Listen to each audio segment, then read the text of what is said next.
ใดชื่อหลายเอื้อยหลายเลย36 ปีเพราะว่าท่านเห็นชายเพิ่นโทรมาก็เพิ่นก็ว่าแม่ป้าโทรมาแล้วแบบนี้เพราะว่าเฮาก็ได้โอได้ลมกับเพิ่นนั่นแหละเนาะแบบว่าเฮาก็คิดไปคิดมาก็คิดดูตนลูกกับพันนี่เพราะว่าลูกเฮาก็บ่เคยให้ความมั่นคงกับไผมันมีผู้เดียวเท่านี้เพิ่นให้ความมั่นคงแฮงที่ว่ารับเป็นพ่อหั่นนะเพิ่นเอิ้นเต็มปากเลยว่าแม่พ่อโทรมากันกับครอบครัวเพิ่นหั่นนะ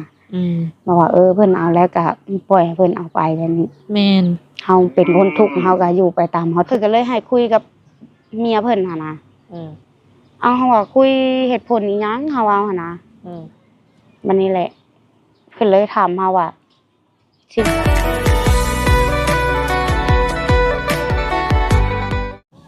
โดยสบายดี FC เบิดทุกคนเด้อยินดีต้อนรับทุกคนเข้าสู่ช่อง YouTube ของสาวบุญเปียงสาวลาว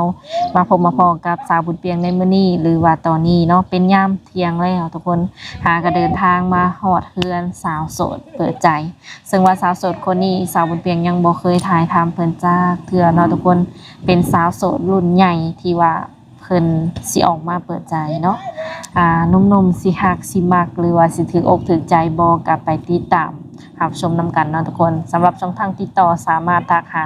สาวบุญเปียงได้ทางเฟซและก็ LINE เด้อเนาะโดยถ้าหากว่าต่อไปนี้เนาะคำเว้าคำจาหรือว่าพฤติกรรมใดบ่เหมาะสมทางสาวบุญเปียงเองก็ต้องขอโทษไว้ก่อนเนาะทุกคนโดยเดี๋ยวสิพาไปเบิ่งเรือนเบิ่งซ่านเพิ่นเนาะที่ว่าอยู่ข้างหลังนี่แหละทุกคนโดยอันนี้ก็จะเป็นเฮือนเป็นซ่านที่ว่าเพิ่นอยู่อะไรเนาะ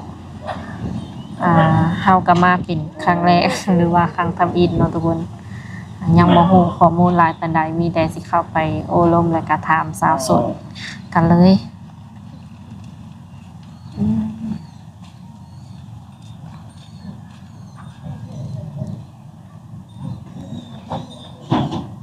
ต้นมะขามอันนี้เนาะดกแท้ดกว่า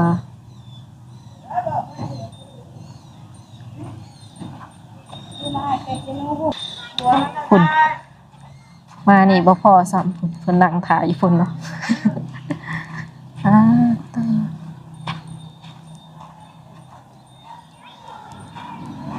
คิดว่าเจ้าไปใส่ได้ ก็รู้ว่ายังบ่แล้วเวียกบ่วะโดยสบายดีเด้อเลยสบายดีสาวโสดสาวโสดได้เนาะโดยหาก็ได้มาสัมภาษณ์เพิ่นมื้อทำอิฐก่อนอื่นก็ขออนุญาตถามแบบข้อมูลของเอื้อยก่อนเนาะชื่อว่าแนวใดชื่อหลายเอื้อยหลายโดยอายุได้จักปีแล้วตอนนี้36 ปีผ่านมานี่เคยแต่งงานหรือว่าสร้างครอบครัวอยู่บ่ผ่านมาก็เคยมีครอบครัวแล้วแต่ว่าเลิกกันได้4 ปีแล้วเอาตั้งแต่4 ปีที่ว่าเลิกกับเพิ่นไปนี่บ่มีผู้บ่าวเข้ามาจีบเลยบ่ ว่าบ่มีก็มีแต่ว่าตอนนี้ก็เพิ่นเอาเมียแล้วเอาเมียป้าเลยติเลยเพิ่นเอาเมียป้าแล้วยังเหลือแต่เจ้าที่ว่ายังบ่มีแบบคู่คือเพิ่นโดยเฮ็ดหยังปัจจุบันนี้ไปหาดอกกระเจียวหาหน่อไม้มาขายโดยบ่มีอันนั้นเป็นอาชีพหลักเลยบ่หรือว่าอาชีพเสริมเฮาอาชีพหลักเลยก็บ่ได้แบบว่าทำมาค้าขายแบบเป็นหลักเป็นแหล่งเนาะบ่เฮาบ่มีต้นทุนโดยอันนี้นี่ไปหาเครื่องมาขายตามแบบว่าสิว่าเลยฤดูกาลบ่โดยยามหน่อไม้ก็ไปหาหน่อไม้สิไปหาหน่อไม้ได้หลายอยู่บ่เลยแบบแต่ละมื้อได้ประมาณอิงตามมันเนาะแบบว่าคันมื้อใดเฮาได้ขายดีแล้วว่าเฮาได้เครื่องขายก็แบบได้อยู่มื้อละ100,000มื้อ50ลังมื้อก็ได้19,000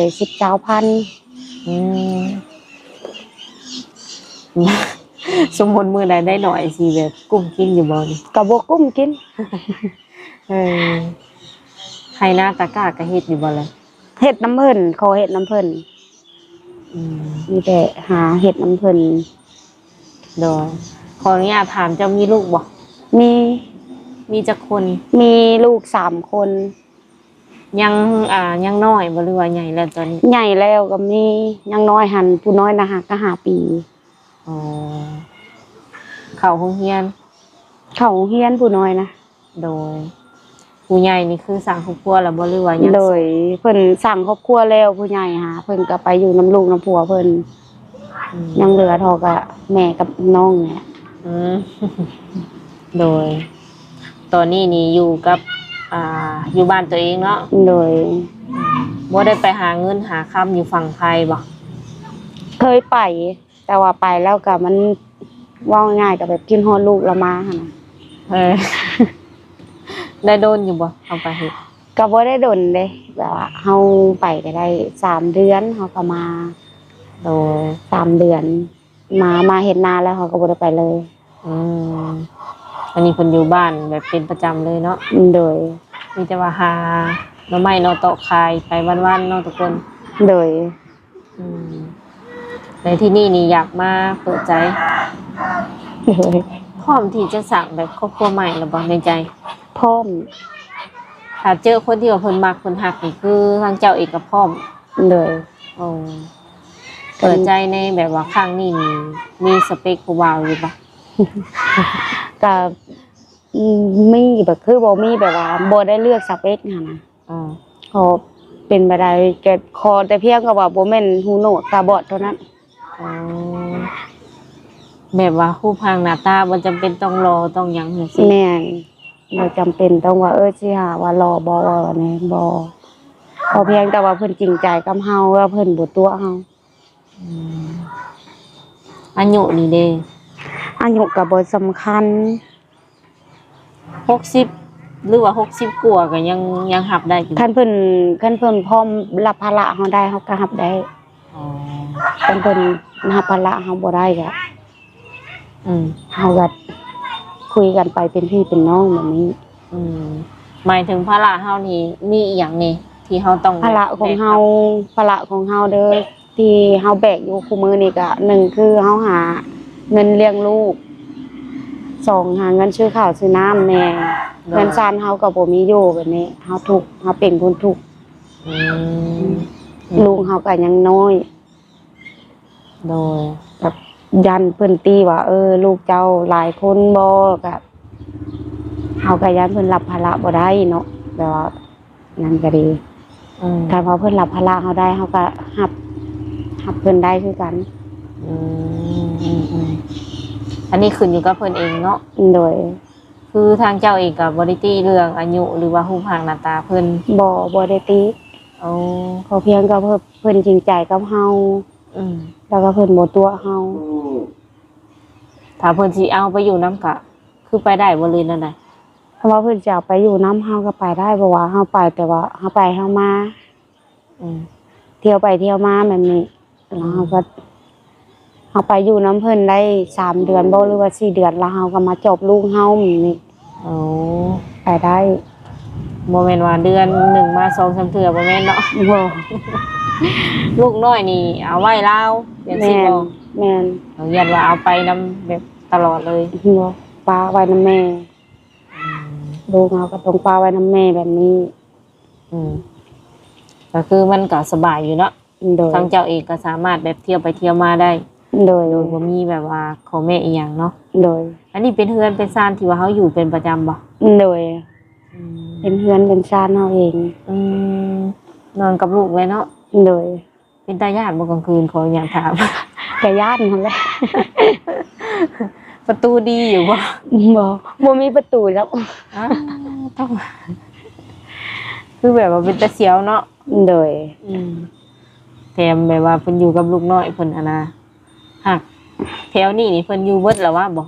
แบบว่าเฮือนซานแถวนี้คนอยู่ ก็ บ่ เฮือนชานเพิ่นก็อยู่เบิดทุกคนเลยแถวนี้จ้ะแต่ว่าเฮาก็อยู่กับลูกเฮาก็กลางค่ำกลางคืนก็ย่านอยู่หั่นนะ อืม แต่มันจำเป็นต้องอยู่แบบนี้ เพราะว่าคัน ผู้ชาย แม่นเฮามาอยู่แล้วเฮือนแม่ก็เฮาก็อยู่บ่ได้แบบนี้ เพราะว่าเฮา อืม เป็นคนออกเฮือนไปแล้วหั่นนะ โอ้ ออกเฮือนไปแล้วเฮากลับเข้ามาอยู่เฮือนแม่บ่ได้ มันเป็นเหตุบ่เรือเลย งั้นกับ เป็นฮีตก็แม่นเฮามาอยู่ชั่วคราวก็ได้อยู่แบบนี้ แต่ว่าเฮาสิอยู่ประจำเฮาก็อยู่บ่ได้เป็นเงินเข้าไปอยู่เฮือนแม่เลยแต่ข้าวโบราณเพิ่นว่าคันถ้าว่าได้กลับเข้าไปอยู่เฮือนแม่อีกแล้วคันคือเฮือนเฮามันเป็นเฮือนไม้แบบนี้ต้องได้ขึ้นกองกะล่างไว้นี่ได้ขึ้นทางกองกะล่างบ่ได้ขึ้นทางคันได มันคือเป็นอะไรเนาะ ก็บ่ฮู้เพิ่นว่าแบบนั้นเนาะแต่โบราณเพิ่นว่าน่ะ โดย แล้วเฮาก็บ่จักเพิ่น ทางเฮาก็ถือตามเพิ่นแล้วเนาะ โดยเพราะว่าคันเฮาบ่เฮ็ดแบบนั้นว่าคาล่ำเพิ่นว่า โดยก็เลยจำเป็นต้องได้ไปอยู่เฮือนนั่นด้วยตนเองกับลูก โดย ลูกเต้าเพิ่นก็โอเคบ่ที่เฮาสิมาหาแบบว่าครู ลูกเพิ่นก็บ่ได้ห้าม บ่ติเนาะที่ว่าเฮาสิสร้างครอบครัวใหม่ โดยเพิ่นก็บ่ได้ตีเพิ่นก็บ่ห้ามเอาหยังแล้วแต่แม่เพิ่นเว้า เอออยู่บ้านนี่บ่แบบบ่มีหยังหลายนะเนาะนอกจากไปหาเครื่องมาขายแล้วก็เฮ็ดหยังอีกบ่เพิ่มเติมเด้อ ก็บ่ได้เฮ็ดอีหยังมีแต่ว่าเฮาไปหาเครื่องมาขาย ได้เครื่องมาแล้วเฮาก็ลงไปนั่งขายอยู่ตู้ โดย มันยังมีอีหยังเพิ่มเติมบ่ได้เห็นเห็นงานใช่บ่มันหางานมันก็ยากหั่นน่ะอยู่บ้านเนาะ มันมีบ่มีฮอดงานเฮ็ดจับ โดยคันไปไทยก็คือว่าไก่กินฮอดลูก โดยไปก็กินฮอดลูกแน่ หนังสือนี่เฮาอ่านเป็นบ่ บ่ อ่านบ่ได้เนาะ โดย เวลาคุยกับผู้บ่าวนี่คุยแบบใดวะ เฮาส่งคลิปเสียง อ๋อส่งคลิปเสียงแล้วก็โทรเอาบ่ โดย ถ้าสมมุติว่าเพิ่นอยากคุยเนาะอยากคุยอยากแบบว่าโอ้ลมกับเจ้านี่คือแบบมีช่องทางติดต่อให้เพิ่นอยู่บ่ มี เป็นเฟซเลย ทางเฟซก็ได้ทางไลน์ก็ได้ เพราะว่าเล่นทั้งสองทางเอาง่ายๆจ้ะมันดนๆเฮายังได้เล่นเท่านึงเพจจ้ะ เนาะ โทรศัพท์เฮาเองติ โดย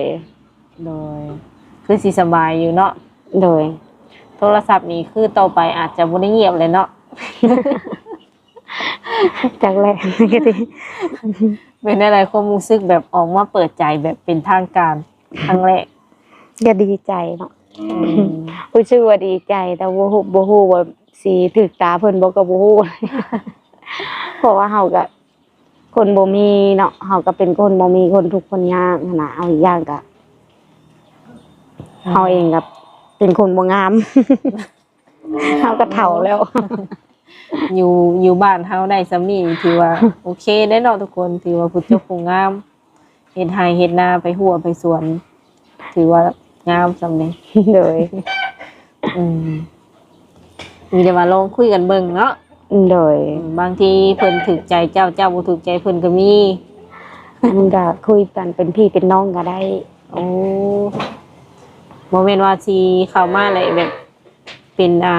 สิว่าในแฟนบ่ได้ก็คือตัดเลยบ่แม่นเนาะ บ่คุยกันไปเป็นพี่เป็นน้องก็ได้ แล้วก็เป็นเฮาว่าเข้ามาปึ๊บแหละอยากได้เฮาปรับลดนี่ก็เป็นไปบ่ได้ เพราะว่าเฮาก็ต้องได้ได้ลงกันไปก่อนเพราะว่าเฮาก็ยังบ่ฮู้จักนิสัยใจคอกันแบบนี้ โดยคิดว่าจะใช้เวลาโดนบ่ในการแบบเบิ่งใจกัน ก็บ่ดน ประมาณจักเดือนหรือว่าจักปีคิดว่า ก็บ่ถึงปีดอกประมาณเดือน สำนั้นนี่ถือว่าฮู้ได้บ่ โดย แบบเบิ่งออกบ่ โดย ภายในเดือนหรือ2เดือนนี่ได้ โดย เพิ่นเข้ากับเฮาได้บ่หรือว่าได้นี่แม่นฮู้โลดเนาะ โดย ถ้าสมมุติว่าเพิ่นสิไปมาหาสู่หรือว่าสิมาเล่นนี่มาได้บ่ มาได้ ยินดีต้อนรับเนาะ โดย ที่ต้องให้คะแนนเพิ่นบ่รังเกียจเฮือนเนาะ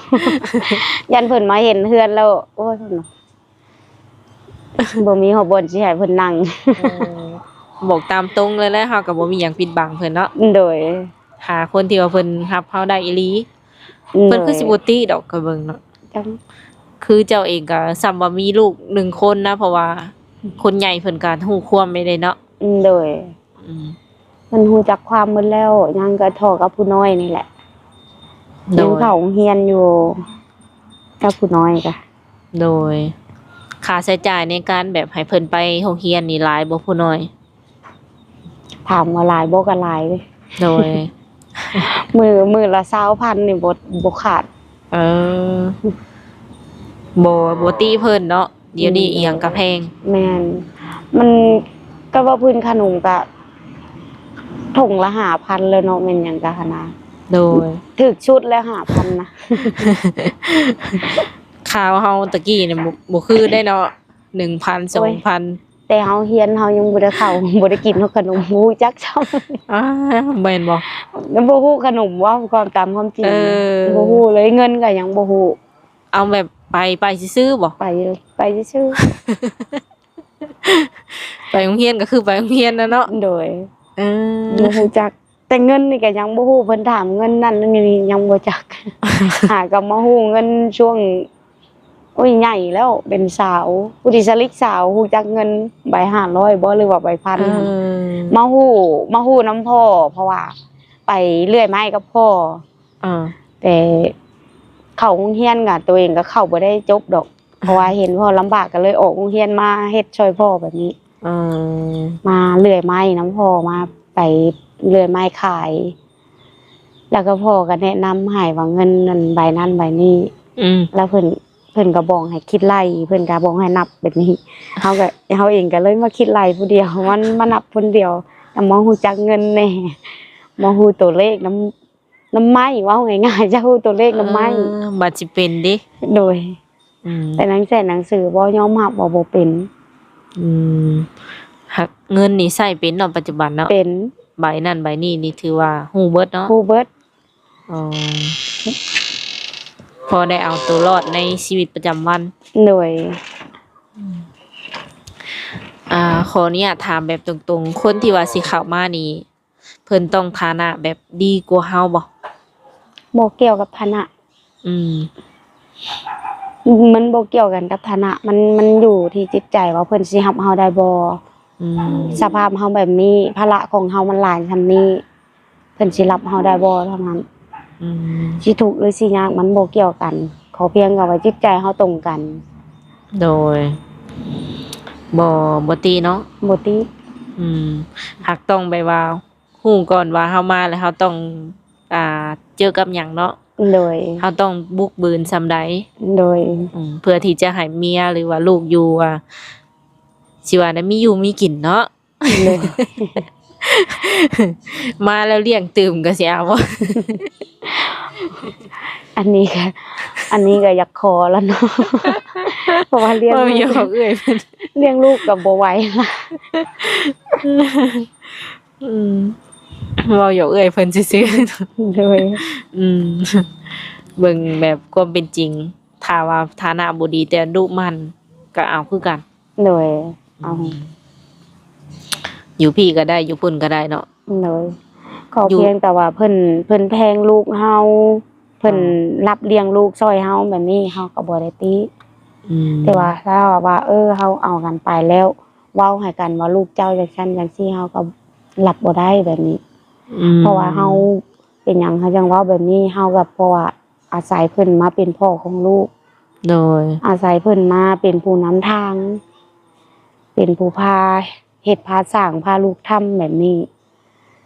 ถ้าว่ามาแล้ว เห็นลูกขอกับเงินก็ไปซื้อกระต้มขนมเลยโอ้ยลูกเจ้านี่กินนั่นนั่นนี่เพิ่น อืม เฮาอันนี้เฮาก็ยอมคือกัน อืม แต่ก็บ่ให้มีคำเว้าให้กันหั่นนะก็คันคือว่าทั้งเพิ่นก็มีลูกเนาะทั้งเฮาก็มีลูกก็เฮาก็ต้องเอาใจใส่กันแบบนี้เพราะว่าเพิ่นว่าว่า ลูกมาเด้อจังซั่นจังซี่มาก็เฮาก็ต้อนรับลูกเพิ่น อืม ถ้าว่ามีอีหยังเฮาก็แบ่งให้แบบนี้ถ้าว่าเฮาบ่มีก็ถือว่าเฮาก็เป็นคนบ่มีเนาะมัน โด แบบ ย ยากแน่หั่นนะเพื่อสิได้ให้ลูกเพิ่นทั้ง อืมบ่ให้สร้างคุณสร้างพี่นะเนาะความหมาย บ่ให้สร้างคุณสร้างพี่แล้วก็ให้ฮักเท่ากันเบิด อืม คือทางเจ้าเองก็บ่ได้ติถ้าว่าเพิ่นมีลูกมานำสิบ่ บ่ มี ติ ลูกติดพอห่างพอหมายจังซี่ บ่ อืม บ่ติ เพราะว่าเฮาก็เป็นแม่เนาะเฮาก็ฮู้ดีหันนะว่าความ เพิ่นฮักเพิ่นแพงทำใดเบ็ดเดียวกันกับว่ะเฮาก็แพงลูกเฮาเพิ่นอาจสิแพงลูกเพิ่นแบบนี้นะเฮาก็ต้องแพงเท่ากันเบิดโดยบ่ตีอีกว่าสิเป็นลูกหน้าบ่ตีก็ต้องแพงเท่ากันแบบนี้ปัญหาอยู่ที่ว่าลูกเพิ่นสิรับเฮาได้บ่ แม่น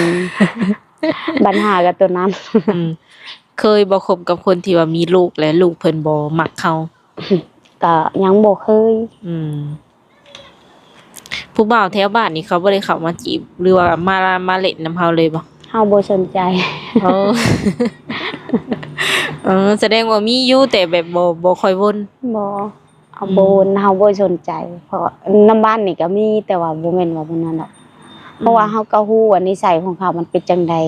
ก็ฮู้มันนี้นึงมาเอากันไปมันก็มันบ่กุ้มบ่กลางกันเว้าง่ายๆหั่นน่ะคันมีเฮ็ดนำภายนั้นน่ะแนมเห็นอนาคตแล้วนะเนาะโดยแนมเห็นแล้วก็เลยเลือกที่จะแบบบ่วนบ่หยังดีกว่าโดย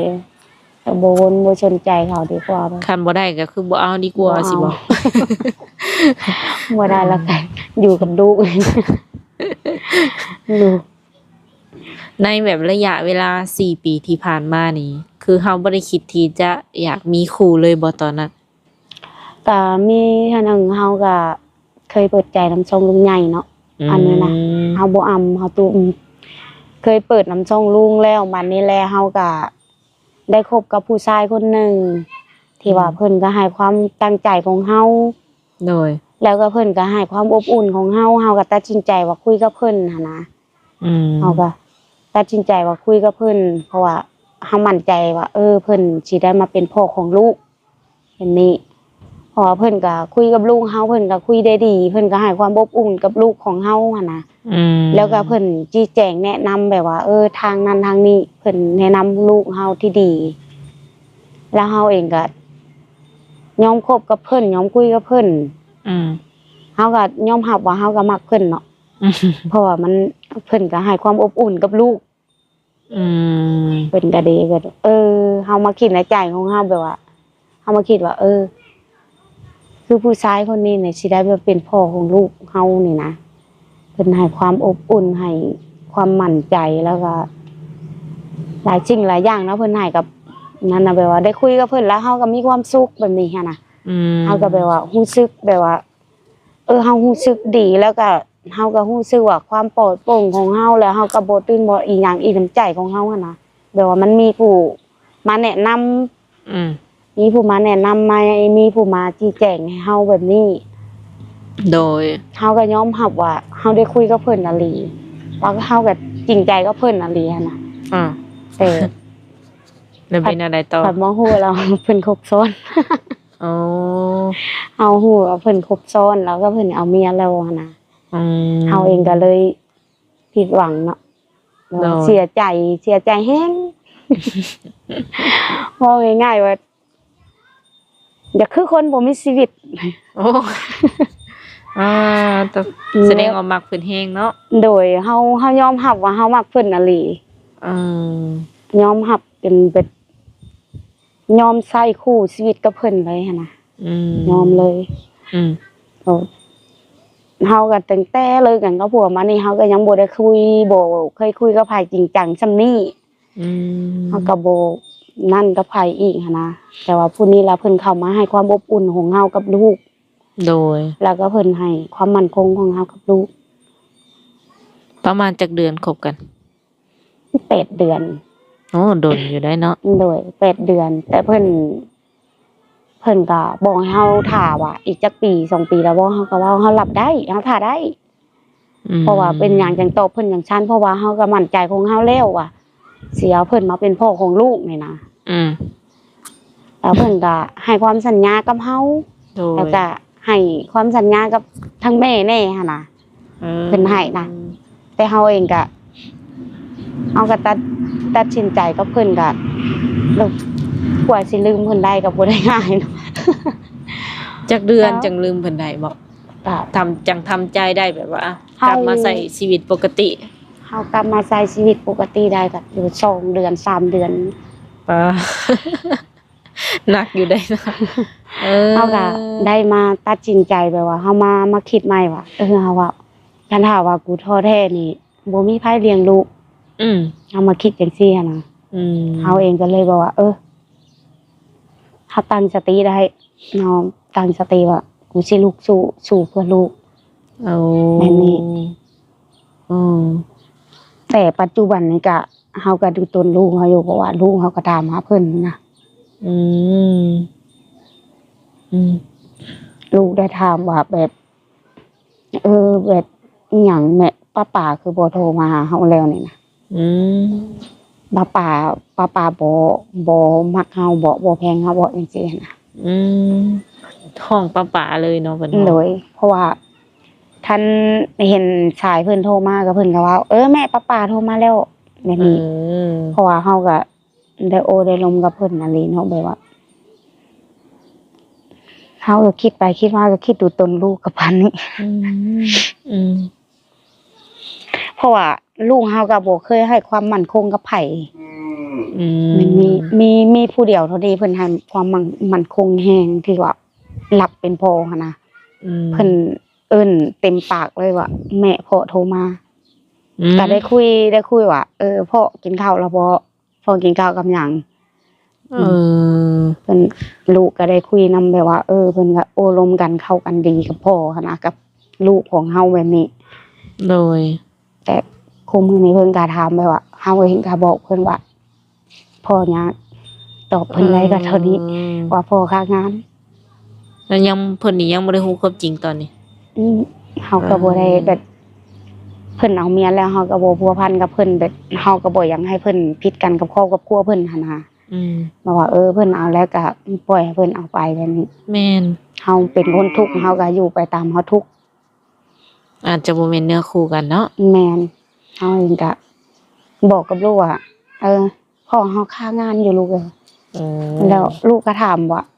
แม่มื้อใดพ่อสิมา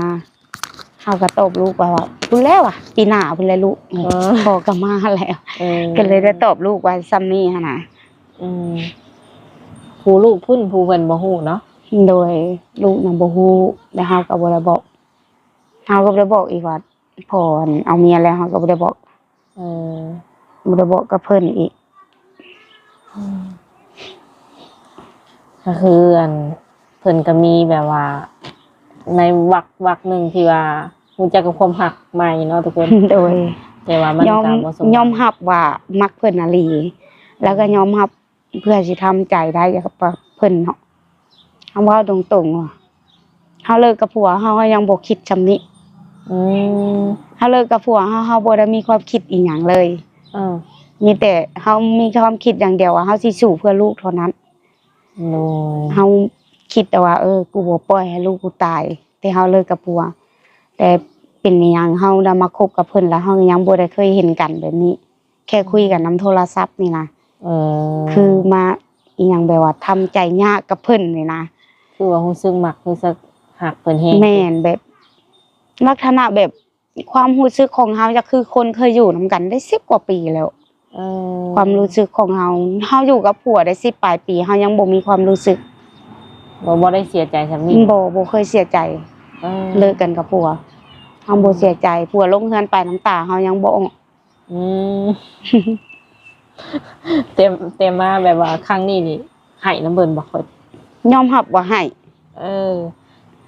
ตอนแรกที่ว่าเฮาฮู้แหละรู้สึกแนวใดบ่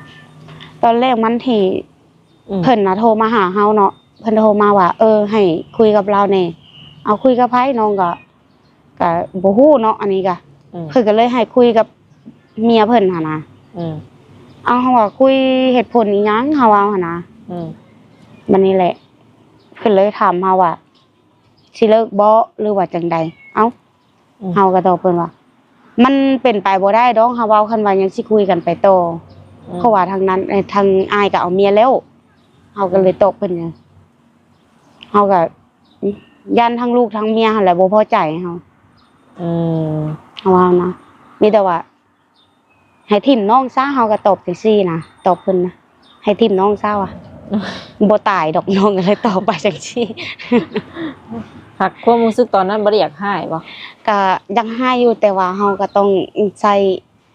สติบ่ แม่นเฮาต้องใช้สติโดยความอยากให้ก็อยากให้เนาะ แต่ว่าเฮาเองก็เฮ็ดจังได๋มันบ่แม่นผัวตัวเองค่ะว่าง่ายๆซะไป แม่ เฮาก็ต้องมีความอดทนไป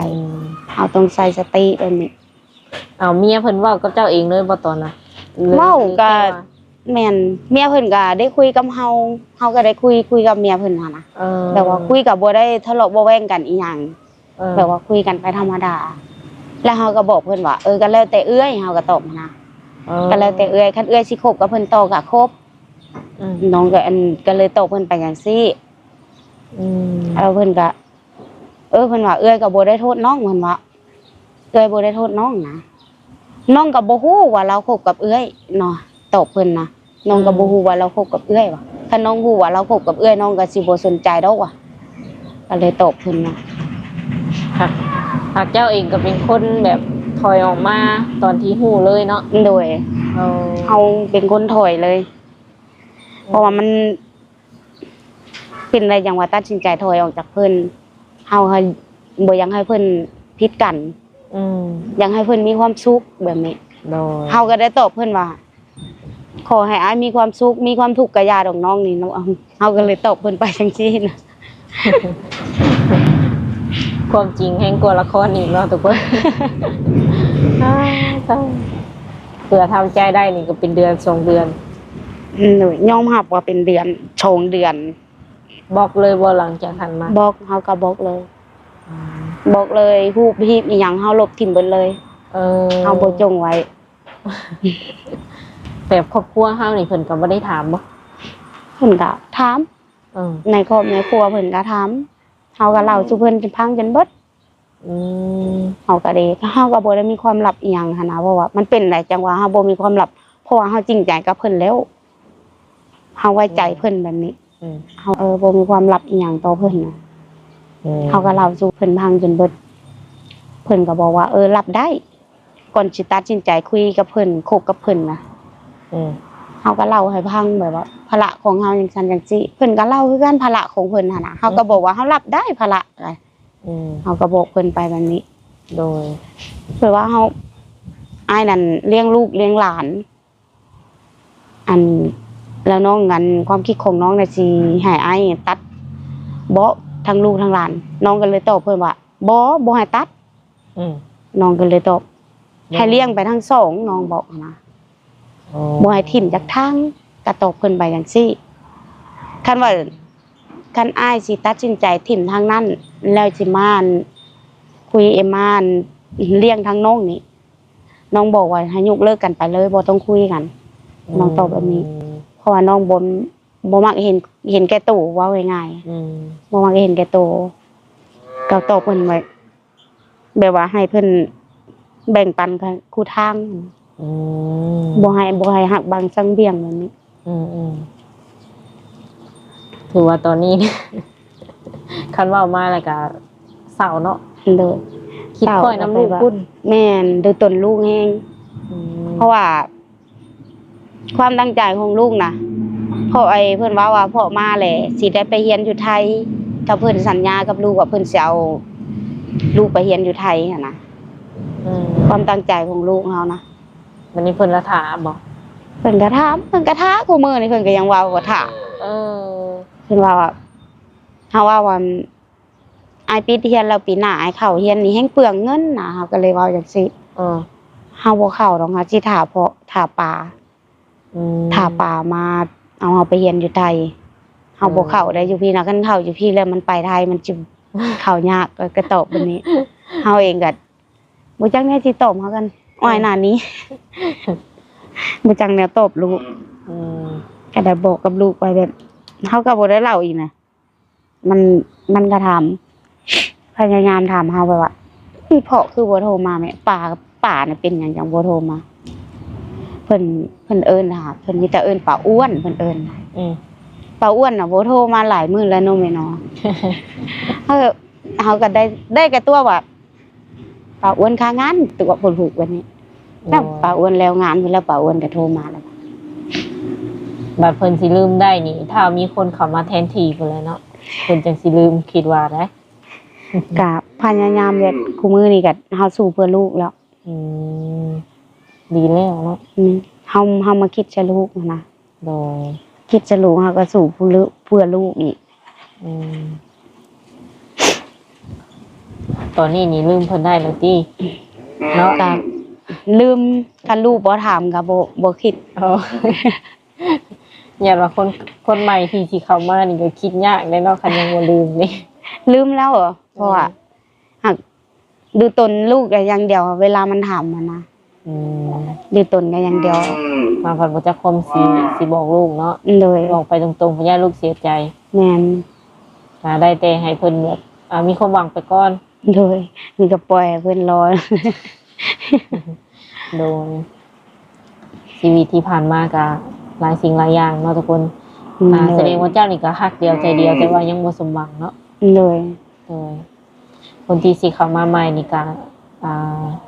ขอคนที่ว่าจริงใจกับเพิ่นเนาะแล้วก็ฮักเดียวใจเดียวเนาะ เลยหักเดียวใจเดียวทุกบทตัวอีกอะนะ โดยโอเคเนาะทุกคนเนาะสำหรับคลิปนี้ก็ถือว่ามาหาเอื้อยเพิ่นหรือว่าโอลมกับเอื้อยเพิ่นดนพอสมควรมื้อหน้ามื้อในก็จังว่ากันใหม่เนาะ เลย โดยหรือว่าสุดท้ายมีหยังอยากฝากถึงผู้บ่าวอยู่บ่ ก็ขออวยพรให้เพิ่นมีความสุขอะ อ๋อ สำหรับคนที่สิเข้ามาใหม่นี่ได้ซะ ก็ขอให้จริงใจบ่ให้ตัวเฮา โอเค บ่ให้ครบซ้อน ขอแค่นี้เนาะ ขอแค่นี้ โดยสำหรับคลิปนี้สาวบุญเปียงและเอื้อยเพิ่นเนาะจะได้ขอตัวจบไว้ก่อนโดยสบายดี สบายดี